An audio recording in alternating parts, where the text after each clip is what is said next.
And welcome back to the Red Shirts Fantasy Football Podcast. This is your usual host, Matthew Betz, not joined by your usual co-host in Matt Okada and John Helmkamp. They are currently working on some administrative products behind the scene. So we brought in our fourth host, who's been on the show at least like 4 or 5 times now, Ben Heisler. Ben, what is going on tonight, man? Matthew, it is good to be with you, man. I feel honored that I have made it all the way up from first-time guest to second-time guest to guy that just sort of annoyingly hangs around the podcast to now fourth co-host. This is moving on up, man. I feel very good about this. Absolutely, it's a promotion. Hey, the last time we had you on was for our DFS and our betting preview for the playoffs in January, and That's right. I'm not gonna lie, man. Those were some solid picks. I know I did very well with a couple of your recommendations. So as long as you keep that up, I think our listeners are going to be very excited about that. And Ben told me before we started recording tonight, he said, if you make these bets, what he's about to tell you, and they don't hit, he will pay you personally for whatever you get incorrect. So at Benny Heist on Twitter is where to find him for that. All right, so we're already off and rolling on a fantastic start, just digging deep in the pockets. You got the check back from the government in light of coronavirus. I am more than happy, yes, to just spread that directly back to anybody that takes my picks. In fact, I should probably give it out to everyone that's fading my picks, but maybe we could turn this into a bit where if I get all of them wrong, like I'm the guy that just gets everything wrong. And it's hilarious to bring me on your podcast because no matter what he says, he's going to get it wrong because he's a clown. Like maybe I can spin that in any different direction here. I have a lot of options. There are several options. I'm excited to see how it goes tonight. Okay. We are discussing the NFL draft, which is less than a week away, which is crazy to say. We finally have a live sporting event, so to speak, quote unquote, on our TVs in less than a week. And man, I'm so excited. We're going to break down some of our favorite prop bets on the NFL draft on tonight's show. Hopefully help you put a little bit of extra cash in your pockets with our picks. So we'll see how that goes. A couple of administrative items first before we get into that. Reminder, find the show on social media at RedshirtsFFPod on Facebook, Instagram, and Twitter. The website, redshirtsfantasyfootball.com. And of course, you can watch the show on YouTube. Our replays are all available there. We also have our rookie scouting profiles on YouTube for all of these big names for fantasy. So check that out. And when you're there, be sure to hit the subscribe button. All right, Ben, before we get into these hot, spicy takes that are going to make us millions of dollars, just let the people know a little bit about yourself. Obviously, we said you've been on the show before, so some people know you, some don't. If you're a first-time listener, you got to follow Ben. Ben is the man.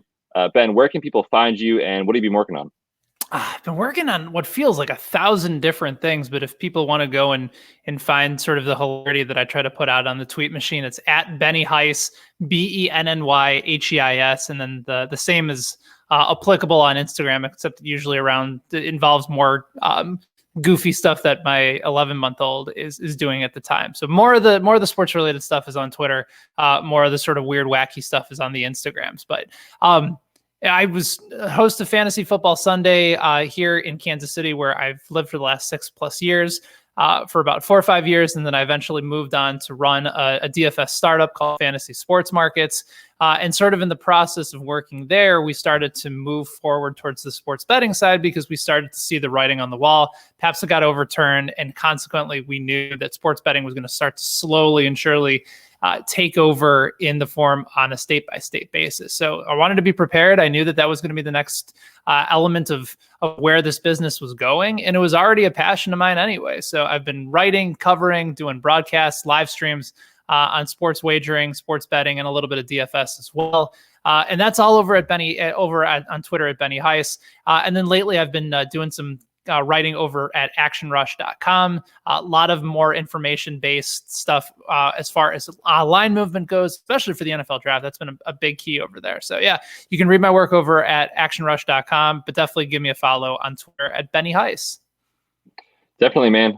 All right, before we get into these picks, last 2 reminders, and these are exciting ones. John Helmkamp, the usual co-host, and myself are going to be live streaming the first round of the NFL draft. So if you want to take in the NFL draft from a fantasy perspective, and man, there are so many fantasy relevant names in round 1. Come hang out with us. We'll be live on Periscope and on our YouTube page. The second reminder, we are giving away one of these bad boys, a free mug. Put this in the camera. A free mug. We have a contest going on. The tweet will come out probably Monday on our show handle at RedShirtsFF Pod. To win one of those free mugs, you're going to have to correctly guess the top 10 picks in the NFL draft. Whoever is closest wins the mug. So look for the tweet. It is coming on Monday. All right, Ben, should we make some money? We should make some money. Now, just to clarify for to win this mug, because I'm going through mugs left and right, heating up baby formula. So this is something that I'm going to try and get myself into. Do you have to get the top 10 picks in order, or do you have to get it by team as well? We're going to go in order. Okay. And obviously, not everyone's going to get the correct pick, and some people might not even get them all. So we're going to do the highest percentage correct, and we'll probably do a tiebreaker. We haven't thought about it too much about those details, but the tiebreaker would probably be the correct guesses to the correct team. So order is first, team is the tiebreaker. Very good. All right. Consider me in. All right, let's do it. Hey, before we even talk about these picks, I just have to let everyone know that a quote came out from a GM today. This is on Ian Rappaport's Twitter, and the grammar is hilarious. The quote is, "I had a GM tell me, quote, the media is wronger about mock drafts this year than you guys have ever been," end quote. So I'm going to preface our picks with saying that based off what we've seen in the media, what we've heard. I mean, I am fascinated by this year's draft. I have no clue what's going to happen. We have Tua's hip. We have the whole Zoom call thing. We have Gettleman's home setup. I mean, it is going to be wild. I cannot wait to see what happens. What's fascinating to me is whether or not, because normally during a traditional NFL draft, you're going to have a ton of trades and a lot of movement. And I also think about the current state of the NFL where so many GMs and so many coaches play it pretty conservative. Like right now, the goal is to keep your job as opposed to trying to win a Super Bowl for the majority of these teams. So what's fascinating is when I hear that from Ian Rappaport, I think to myself, oh, it kind of feels like this is going to be the year where more than likely things line up the way that they're supposed to. I just don't think there's going to be a ton of trades because everything is already digital. You just want to make sure that you get the pick in on time, and you don't want to deal with any sort of technological issues. So that surprised me to hear. Maybe a lot of different GMs are already talking behind the scenes about moving up. I saw an Adam Schefter report that came out earlier that both Detroit and the Giants are willing to move from their number 3 and their number 4 spots. So maybe it's just very quarterback heavy up top besides Chase Young, and then things start to even itself out. But that was really striking to me. Yeah, it is interesting. Like I said, I'm just fascinated with the unknown of what's going to happen here in the next week.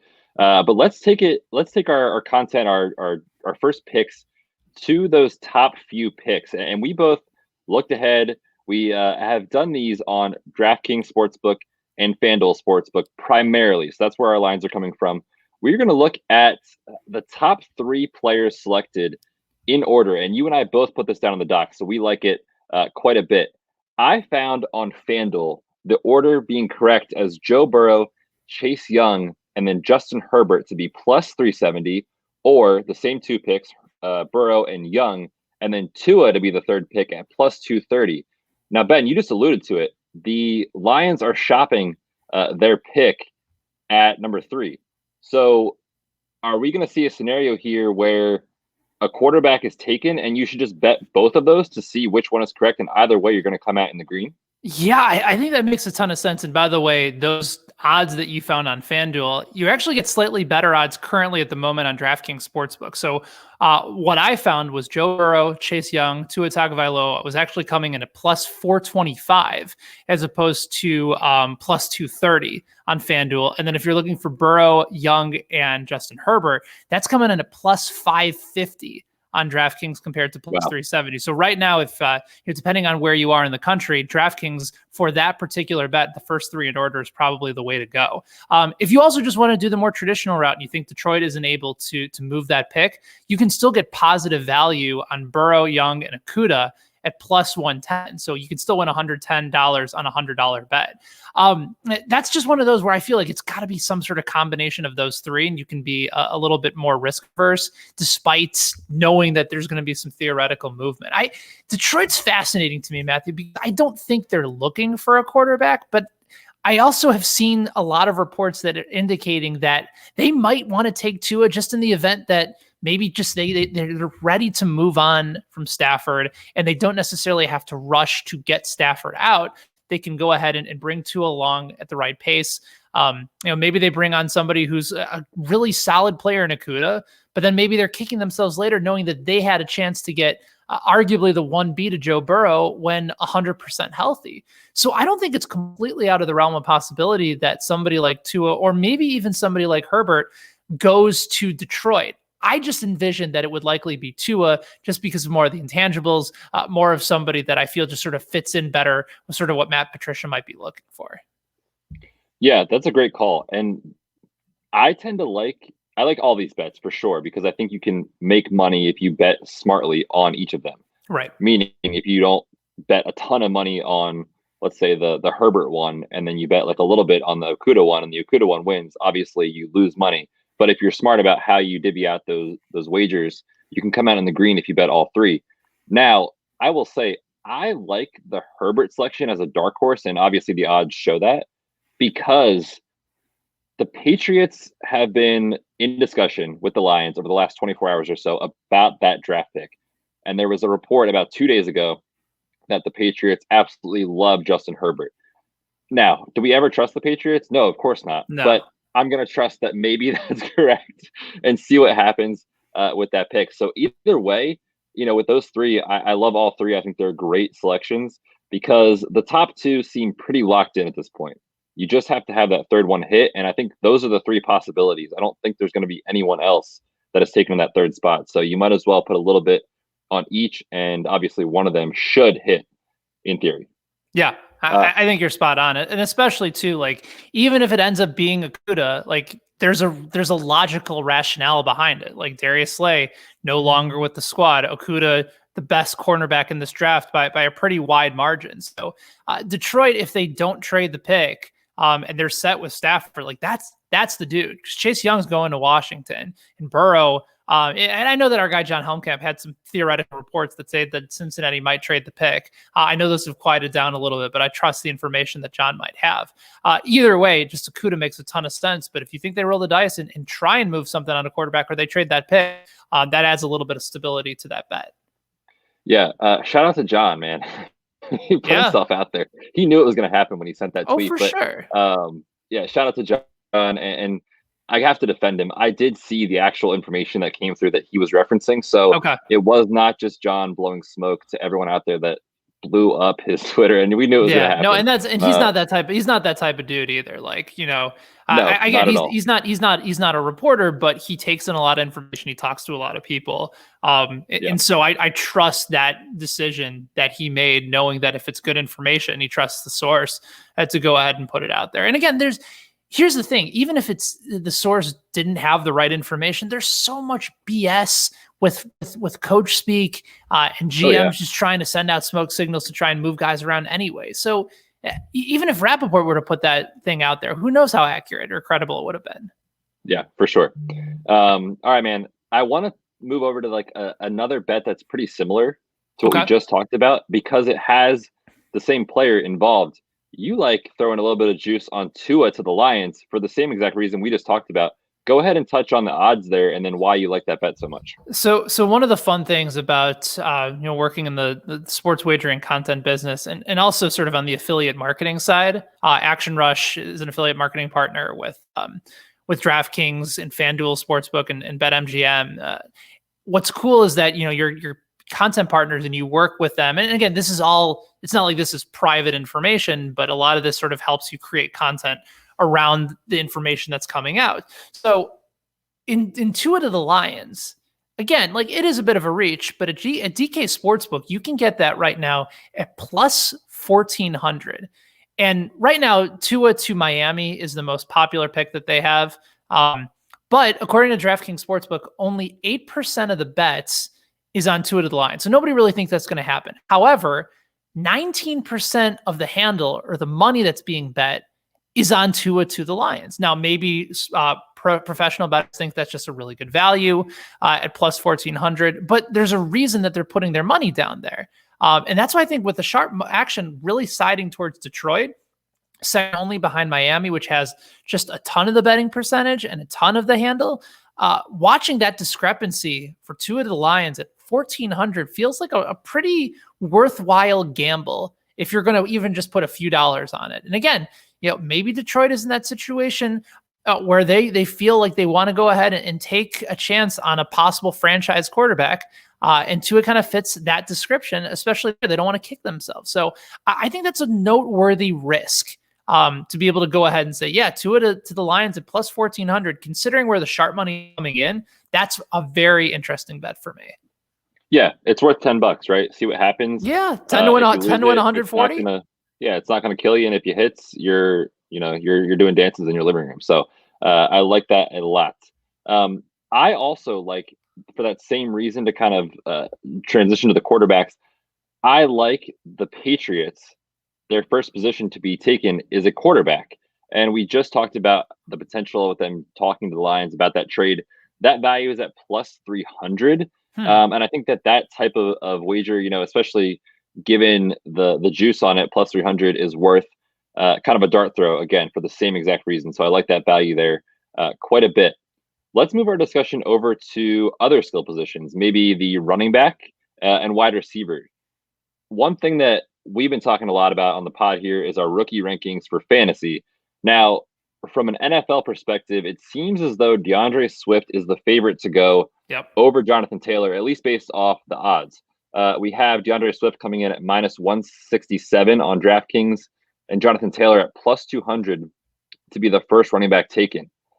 I think DeAndre Swift is going to be taken first in the NFL draft. I mean, every single mock you see, he's the first running back taken.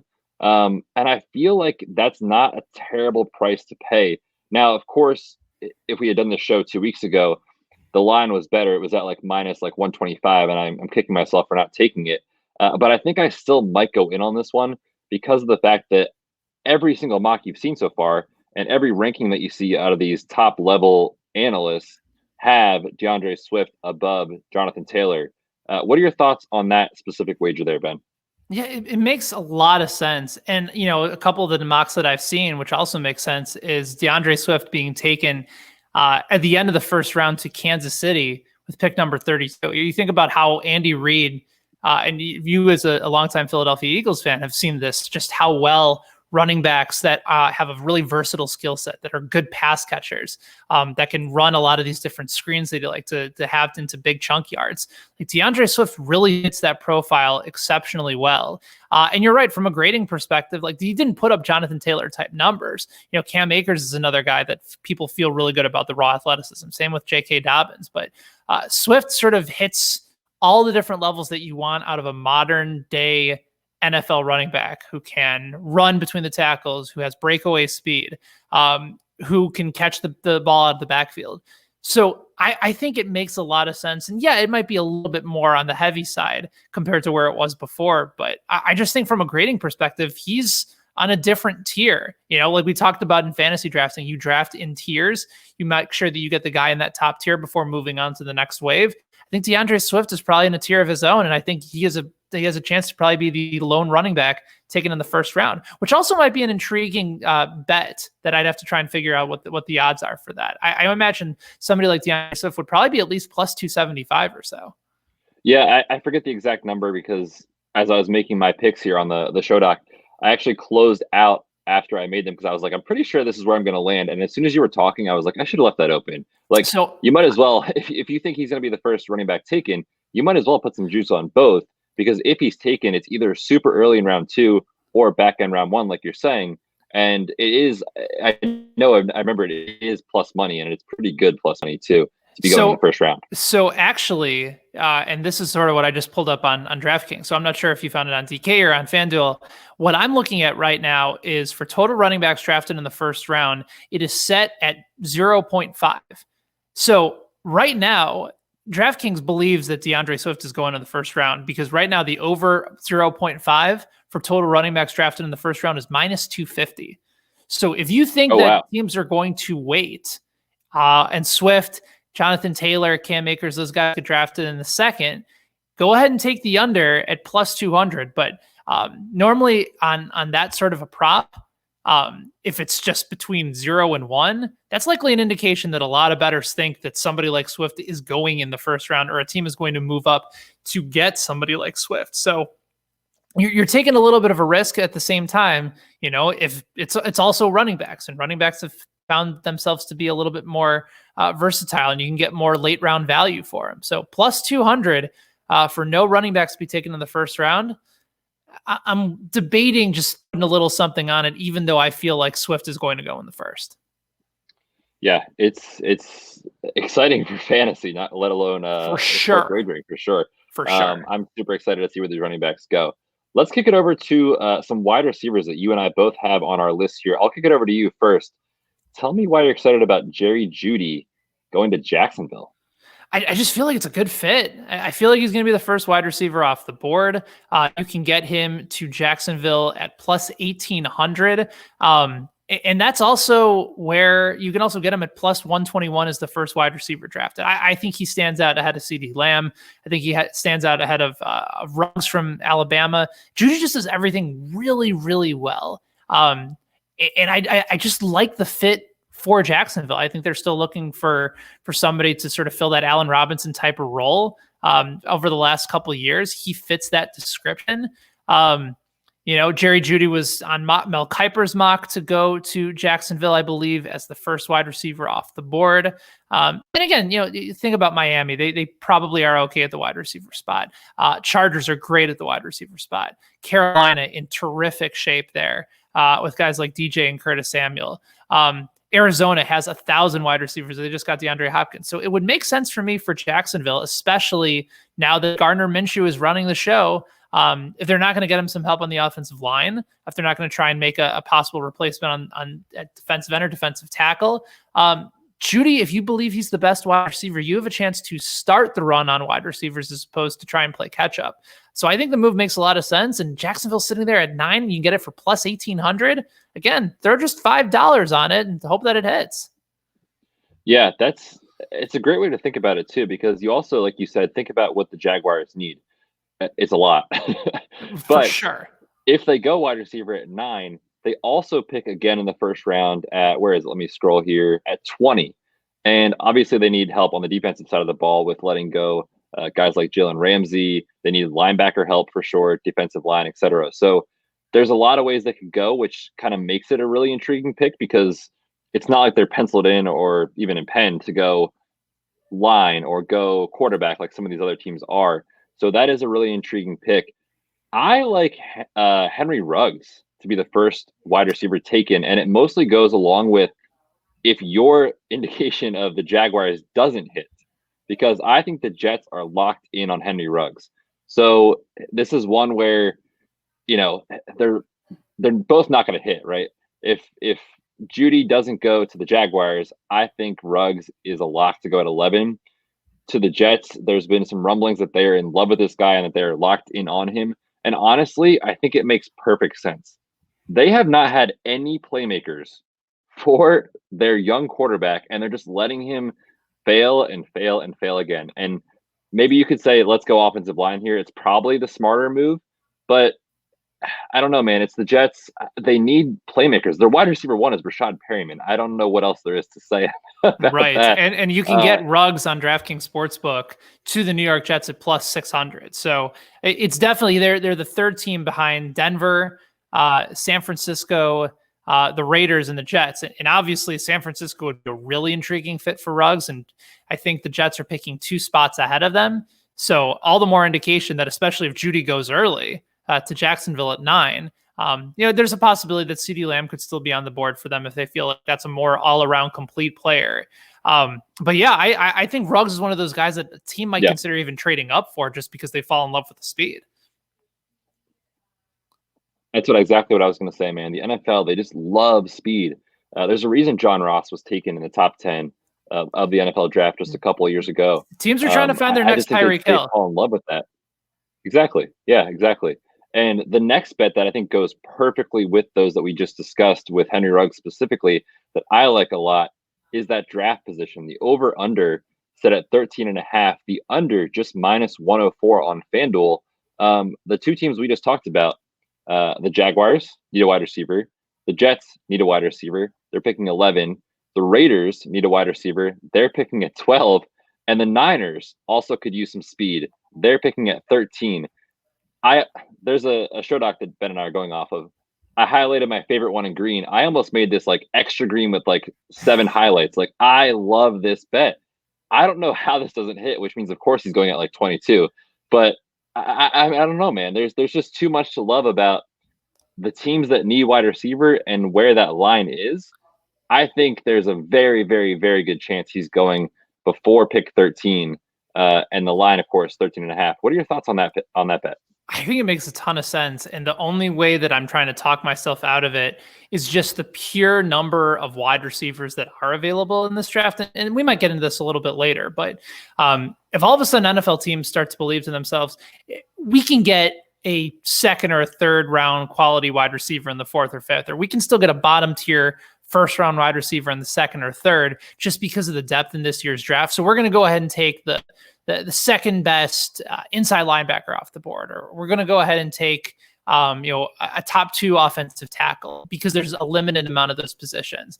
And that's something that I'm thinking about as far as potentially dropping wide receivers down. But I mean, go through the teams that you just mentioned here. We talked about Jacksonville. They have DJ Chark, obviously, who had a terrific season. D.D. Westbrook is continuing to improve. But certainly somebody like Jeudy adds another dimension to that offense, especially with the type of player that Minshew is, likes to take a lot of chances, needs guys to be in the right spot. That makes a big difference. And especially with Fournette, that really can add a lot and another dimension to that offense. The Jets, God, they need wide receivers to help Sam Darnold out. The Raiders, especially, with Tyrell Williams being their number 1 at this point, to go along with a really solid tight end. And then San Francisco, the Emmanuel Sanders no longer there, and you want somebody on the other side of Deebo Samuel. So you're right. Like, if you can get it at 13.5 under, oh man, I think that's a great play. And I'm actually surprised that we haven't seen that line move over to the minus side yet. Yeah, I was too. When I saw that, I was actually kind of shocked, and I had to do a double take to make sure I didn't write that down incorrectly. Yeah, it's but a great play by definitely you. The line. So I'm liking that one a lot. Ben, before we get to our next pick here, I want to remind everyone about the sponsor of tonight's show. Thank you so much to tinywhiteboardworkouts.com for sponsoring the show. Guys, listen, we're all in quarantine. We usually go to the gym. You can't go to the gym. They're closed. What are you going to do? You're going to train with someone who knows what they're doing. My friend John is a personal trainer. I used to work with him at my fitness facility. The dude knows his stuff, and he's putting together programs for you to do from home with minimal equipment. So it's perfect for what we're doing, what we're dealing with. John's going to hook you up. He's doing a buy 1 month, get 1 month free to help everybody out, because we know people are struggling financially right now with what's going on. So head on over to tinywhiteboardworkouts.com. Check out John's stuff. He's going to hook you up. Also follow him on Instagram at tinywhiteboardworkouts. All right, Ben, let's get over into our next pick here. Let's keep it with the wide receivers. I have one on your list here that I like a lot. The over-under at 5.5 total wide receivers drafted in the first round. The under 5.5 is plus 200. Are you leaning that way, or are you taking the over? So the information that DraftKings has put out would indicate that a lot of the handle is on the over. But then, salute to Ross Tucker. And I tweeted about this a little bit earlier this week. I heard Ross Tucker, he works on the Eagles radio network and on radio.com. He's an insider there. Really intriguing and good NFL analyst, was talking about sort of what we were just talking about, which was the depth in this draft at the wide receiver spot. And think about all the quality names that you have in Jeudy, in CeeDee Lamb, in Henry Ruggs, Justin Jefferson, Michael Pittman, T. Higgins, Brandon Ayuk from Arizona State, Laviska Shenault over at Colorado. And trust me, I wish I could memorize all these guys. I have the list of wide receivers in front of me. But there's so many, it's unreal. There's so many really talented dudes at the wide receiver spot that, like we talked about before, a lot of these NFL teams might say, man, it'd be nice to get a wide receiver at 15 or at 18 or even 13. But, maybe there's a chance that Ayuk or I don't even know how to pronounce his name, or Higgins or Shenault or Brian Edwards from South Carolina or KJ Hamler from Penn State, maybe those guys are all still available a couple rounds from now, because there's just so many dudes all bunched up together, I'm going to go ahead and lean towards somebody else. So yes, it feels like there's going to be a run on wide receivers, but even if there's a run, there's still a lot of really good wide receivers remaining on the board. So by going on the under here, you're sort of going along with the idea that the run on wide receivers isn't going to happen until later, purely based on the depth. And so even though I normally like to fade the public on this one and follow the money, in this case, I kind of feel like it might be the way to go under, just because the depth is so high and so quality at the position. Yeah, it makes a ton of sense. I mean, I don't know if you play much Dynasty, Ben, but in the rookie mock drafts I've done so far, it is unreal the type of wide receiver value you're getting in the late second round of a rookie draft, even the third.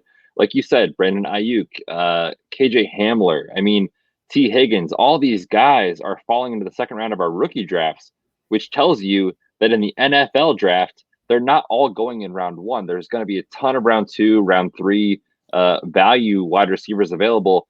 And like we talked about at the start of the show, I'm a huge Eagles fan. I don't know about you. I've been locked in on Justin Jefferson at 21 to the Eagles for what feels like 2 months.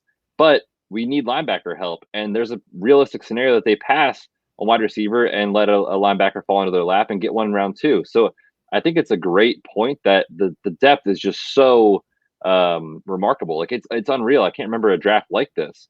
So round two wide receivers and round three wide receivers in the NFL draft are going to be really, really good players.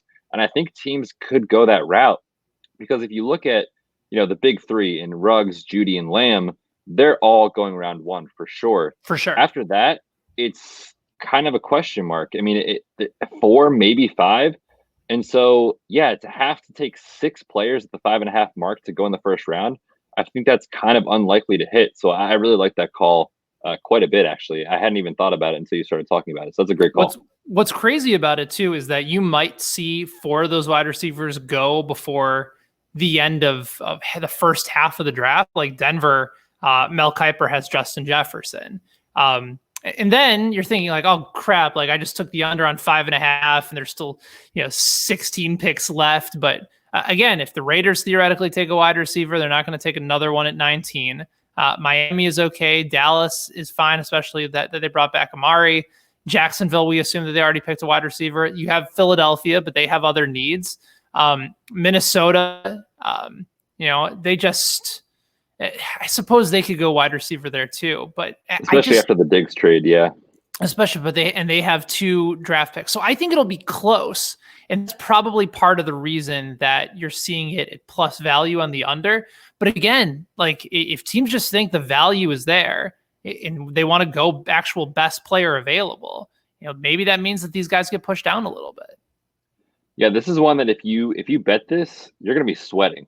Like there's going to be 4 for sure. in the first 17, 18 picks, yeah. and you're going to be like, oh, crap. Right, and let's not forget about Green Bay at 30 too. Sure, yeah. This is one where, it's later in the evening, round one's coming around, and you're like, please pass on wide receiver. I think it's going to come in at 5 probably, and barely make the under. So really, really intriguing there. But hey, sometimes you got to risk it if you want to win those bets. So I like that call quite a bit. Let's move over to the tight end position. And I don't love the juice on this call. I got this on DraftKings. Cole Kmet to be the first tight end drafted is now minus 305. Again, I am kicking myself because I did not take this a month ago when it was like minus 200. Mm-hmm. You have it at minus 286. Is that on FanDuel? I don't think that's on FanDuel. I might have seen that over at BetMGM. I'd have to double check those odds. And that was when I put this together for an earlier radio interview throughout the week. But what I did see was the consensus number 2 tight end, who has a lot of very similar characteristics to Kmet, particularly as a wide receiver, is Adam Troutman. Over from, I believe, the University of Dayton.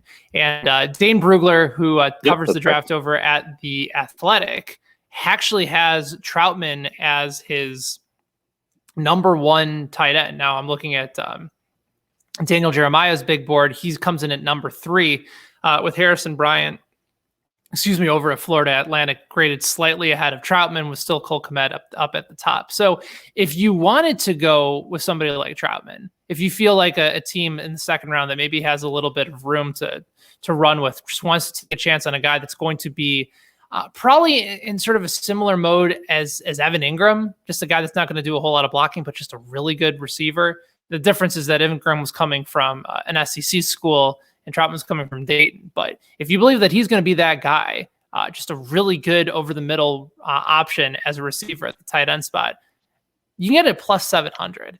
And again, like a lot of these bets that we've talked about on the show, we're looking at it from a value perspective. Maybe a couple of them hit, maybe a bunch of them don't.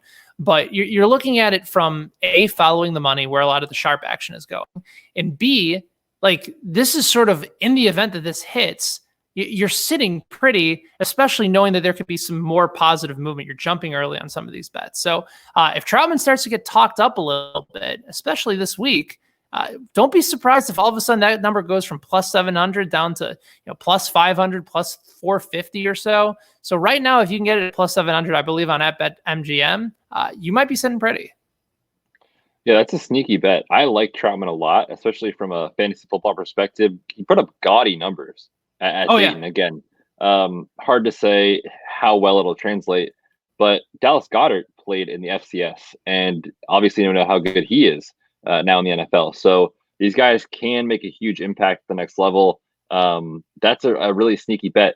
If you're betting Troutman, you have to do it though right now, as soon as you're listening to this podcast, right? Because that could change in a matter of hours or days. If you want to take the Cole Kmet to be the first tight end taken, would you recommend waiting on that to see if Troutman moves the line a little bit? Yeah, I just don't feel like there's good value on Kmet right now. Like, if you feel like it's a lock, then yeah, sure, go ahead and lay the the 300 to win 100. I suppose that's not the end of the world, but again, we're looking for smoke screens. There's a possibility too that none of these guys get drafted on day one. In fact, I'd probably be willing to bet that under on a half tight end in the first round, which is probably what I think I've seen on either DraftKings or FanDuel Sportsbook. And we've heard maybe the Patriots make that move, but again, I think one of those guys is going to go early in the second round, and then Bryant and or Troutman are going to go right around there to start the run on tight ends. So yeah, I would say maybe the time to bet it would be after the first round, when all teams have passed on them. And then we're maybe not really sure who wants to move up, who likes one guy over another. And then maybe things start to even out a little bit more at that point. Yeah, that's a great call. One other one that you have on yours that I like a lot, over under LSU players taken in the first round on DK Sportsbook is at under 4.5. What are your thoughts on that pick? So that actually might have changed to over under 5.5. I need to go ahead and double check that as well. But let's just say in the event that it is 4.5, and if it is 5.5, then I like the under even more. So we know Burrow. Here, I'll look it up for you real quick while you're talking. Okay, so we know that Burrow clearly going to be the number one pick. If not to Cincinnati, some team will go ahead and get him. He's the top quarterback off the board. We know he's going in the first. We know that Justin Jefferson, very likely to go in the first round. Now, again, based on what we had in our conversation about wide receivers, there's a possibility he gets pushed out, but I'd be very surprised considering he's probably that top 4 wide receiver in the draft. So that's 2. Then you have Patrick McQueen, top inside linebacker in the draft. Then you have Caleb Von Chasen, one of the top 2, maybe 3 edge rushers in the draft. But then after that, Clyde Edwards-Helaire, we think that there's only going to be one running back taken in the first round in DeAndre Swift. So he's not going in the first. Grant Delpit at safety, a good name, but probably not one of the top 2 or 3 safeties on the board. So unless the team really starts to reach or there's a run on safeties, I have a hard time seeing that number go above 4.5. I think 4 probably for sure. But that's why I'm probably leaning on the under 4.5 LSU Tigers, just because there's some talented dudes. Real quick, Ben, it is at 5.5. So it is at 5.5. So do you know what the juice is on that bet for DraftKings right now? Yeah, the under right now on DraftKings is -275. So it is a little bit of juice to lay. Okay. So I wonder if there's a way to be able to adjust the bet to put it down to 4.5. Maybe there is, maybe there's not. I'd have to double check. But yeah, I think especially if it's at 5.5, I'd feel great about that under, even with that kind of juice. Yeah. Again, it's one that I think it comes in right at 4. At 5.5, it comes in right at 5. And I think that even gives you, like you said, there's 4 that we feel really confident about going in round 1. And that extra 1.5 gives you that little bit of wiggle room to have another LSU player sneak into the first round and still hit your bet. So I think it's a great call because if it opened at 4.5 and then moved up to 5.5 and you took it at 4.5, would you recommend to people maybe doubling down to try to save the bet in case it goes to 5, or are you just kind of hands off at that point?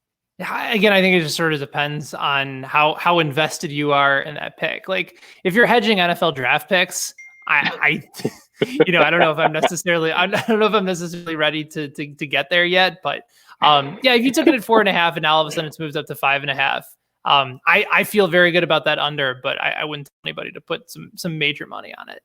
Hey, if you're hedging NFL draft bets, we can't help you. No, actually, you can. We want you to go to a place like actionrush.com and get as much information as you can. Yes, if you're hedging the NFL draft, no, I will welcome you with open arms. Come into my family. Let's have a conversation. Yes, head on over, check Ben's stuff out on the site. He's crushing it over there. Okay, man, we are going to wrap it up here with a couple that we like a lot, and then a couple of fun ones at the end here. So this is highlighted in green on my show doc. The question is, will T. Higgins go in the first round of the draft? No is minus 126. Yes is minus 102 on FanDuel. Ben, I don't know if you're following any of the pre-draft process with this guy, but it has been absolutely atrocious. Could not have gone worse for T. Higgins. I don't know how there's a scenario where he goes in round 1, and we just talked about the wide receiver depth. There's other players that are going to go probably above him. Brandon Ayuk is getting round 1 buzz. Jalen Reagor obviously is really solid. Denzel Mims. There's no way T. Higgins is going in round 1. There's no way. He came out of Clemson, looked awesome, and then didn't participate in the combine. Then at his pro day was kind of meh. Like there has not been a guy that has had a worse pre-draft process than T. Higgins. I think he goes like late second, maybe early third. I absolutely love this bet. Minus 126 to not go in the first round. Hammer, hammer, hammer. Yeah, the fact that it's in green highlighter on our show sheet is all the more reason that I want to jump on board. I'm with you, and you know who's going to take him, right? It's going to be. This is a Dave Gettleman pick. Oh, classic. This is a classic. Love the guy on film. T. Higgins is probably going to be that wide receiver drafted by the Giants. I think they have a second round pick. Let's see. Yeah, at 36. So if they don't go ahead and take an offensive tackle, at number 4, I know that a lot of people think Isaiah Simmons is going there, the outside linebacker from Clemson. But let's say they take Simmons and they think Daniel Jones is fine. Saquon Barkley can sort of help cover the load. They can go ahead and get his college teammate in T. Higgins, and all of a sudden you got 2 Clemson guys. That excites a lot of people. Maybe that feels like that has to be the play. Go ahead and just load up on Clemson Tigers if you're the New York Football Giants. But I'm with you there. I think absolutely minus 126 for T. Higgins in the first round. I'm all over that. Yeah, for sure. Is that listed on Dave Gettleman's sticky note? T. Higgins yes. over everything? Yes.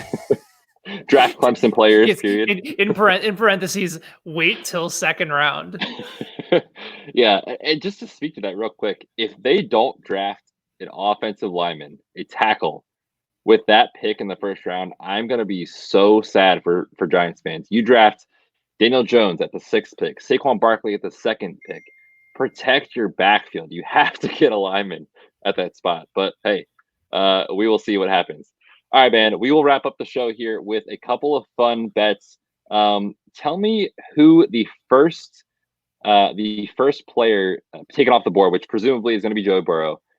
Who is he going to hug first? This is on Bet Online.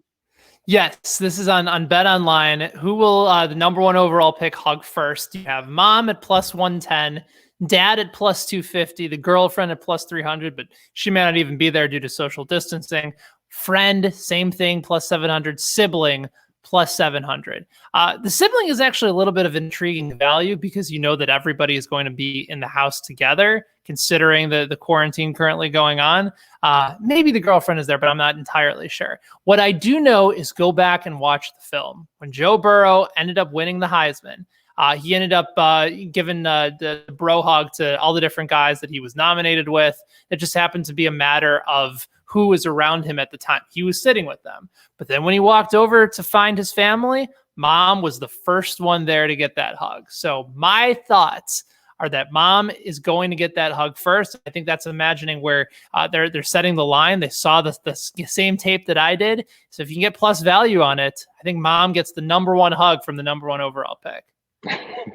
I love the analysis too attached to that, Ben. Just grinding the tape, really doing your homework. I love it.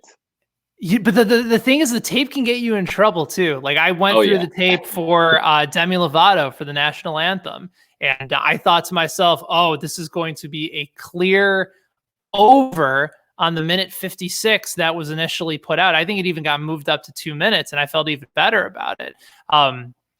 Or not even better about it, but I still felt really confident about it. But the tape ended up fooling me. She had a musical background and she got in and out at about a minute 51, and bad job by me. I missed out on some good information there too. Yeah, I had a couple of college buddies. We were texting about this pre-Super Bowl. I have such degenerate friends. Like, hey, I found this article from 4 years ago. Apparently, she struggles with anxiety in public locations. Like, I don't think she's going to hit the number to go over. Take the under, and fortunately, I did. It hit. But Nice. thanks to my college friends there for that one. Last one here. How many dogs are going to be shown in the first round? Now, this would never be on a sports book because typically people are at the NFL draft, but it's happening in Goodell's basement. So, how many dogs are going to be shown in the NFL draft, Ben? This is a really interesting one, and it got a little bit more interesting when Adam Schefter the other day tweeted out that his longtime dog is going to be by his side for this upcoming NFL draft. So you know there's going to be at least one. But right now the over, and this is from Bet Online, is set at 3.5. And initially I was thinking this is a clear under. And part of it was they're not going to have like those wide camera shots that are going to be, it's not going to be like a, what's that camera company like Blink or Ring, where it's like Ring, overseeing the entire house. Like these are Zoom calls, so it's going to be on the computer. Most people have. It's going to be like this. Most people usually have the Zoom where the webcam is basically up their nose. So you're not going to have like all these different dogs just going ahead and sitting there. There's a bunch of people all going to be on the couch. The dog was probably walking around or he's lying on the floor. So initially I was leading under. But the more I'm starting to think about it, I feel like it's not going to come from the players' families. I think it's going to be more of a media thing. I think the media is going to sort of hype up the dogs that they all have with them. They're going to hype up being at home, that this is sort of what's special about the broadcast. And initially, I thought this was a clear under. But now that Schefter's talked about it, I think once he does it, a lot of other analysts are going to start to follow suit. And I'm starting to lean in the direction of over 3.5 dogs shown in the first round, Matthew. You think I'm overthinking it? I don't think so, because what do we need during these difficult times? We need happy moments, and dogs are awesome. Yes. So I am in the camp that there will be dogs on my TV next Thursday night. I like the over in this one as well. Man, what a way to end the show. Listen, we've talked about underdogs all throughout the course of the show. Why not end with a dog? There we go. Love it. It fits. Awesome, man. Well, thank you so much, Ben, for coming on the show. Hopefully we helped you out with your picks for wagering on the NFL draft. Of course, follow Ben at Benny Heiss on Twitter. Follow me at TheFantasyPT. The show is at RedShirtsFF Pod. Ben, let the people know one more time where they can find your work. I imagine you're going to be working up until the NFL draft, talking about some of this stuff. So where can they find your work online? Yeah, they can follow me at Benny Heiss on Twitter, BENNYHEIS, as well as over at actionrush.com.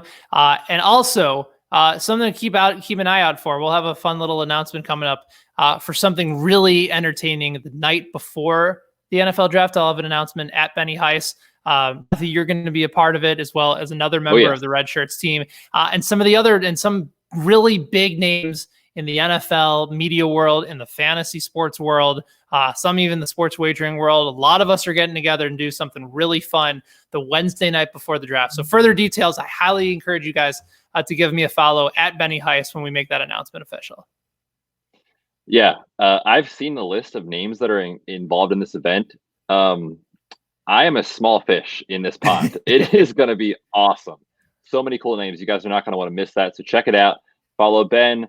Follow me.